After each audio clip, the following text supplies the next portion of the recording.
Assalamualaikum warahmatullahi wabarakatuh. Saya Salsabila Hasanul Latifah dari semester 3A akan mereview pertemuan kelima mata kuliah Hukum Pidana Lanjutan pada tanggal 12 Oktober 2021 dengan dosen pengampu Ibu Profesor Dr. Hajah Heni Nur Ayani SHMH dan asisten dosen Bapak Dr. Emrendi Aridayandi SHMH.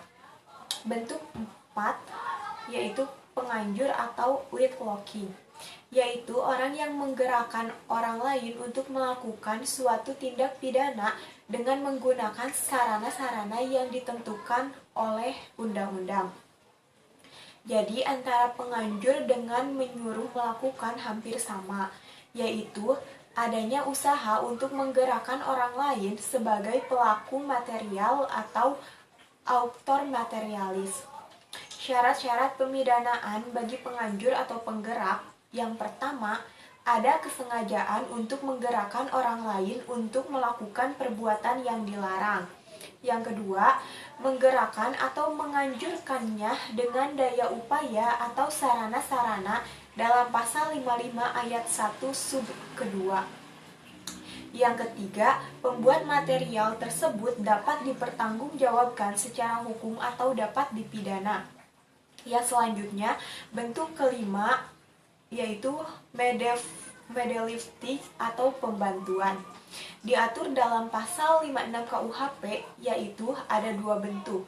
Yang pertama, pada saat kejahatan dilakukan, dalam hal ini tidak ditentukan bentuknya secara limitatif dalam undang-undang. Yang kedua, sebelum kejahatan dilakukan, dalam hal ini undang-undang memberikan batasan atau limitatif, yaitu berupa memberi kesempatan, sarana, atau keterangan. Pertanggungjawaban pembantu. Dalam KUHP mengatur pidana untuk pembantuan adalah yang pertama, lebih ringan daripada pelaku. Terdapat pada pasal 57 ayat 1 dan ayat 2, yaitu yang pertama, maksimum pidana pokok dikurangi sepertiga. Yang kedua, apabila kejahatan diancam pidana mati atau seumur hidup, maka maksimum pidananya adalah 15 tahun. Yang selanjutnya ada pidana tambahan untuk pembantu. Sama dengan pelaku. Terdapat pada pasal 57 ayat 3. Dan yang terakhir, dalam pertanggungjawaban pembantu KUHP menganut sistem tidak tergantung pada pertanggungjawaban pelaku.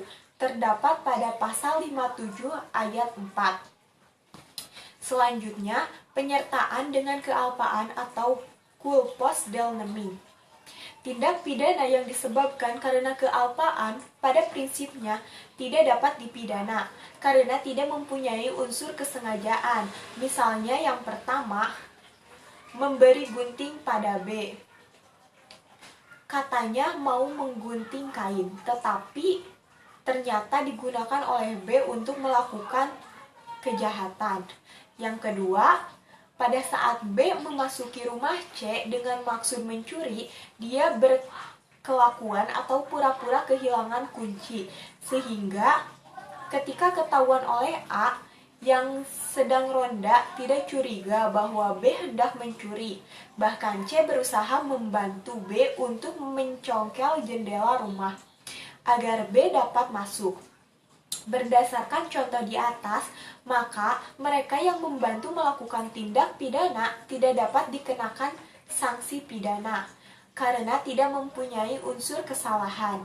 Sekian review pertemuan kelima hukum pidana lanjutan dari saya.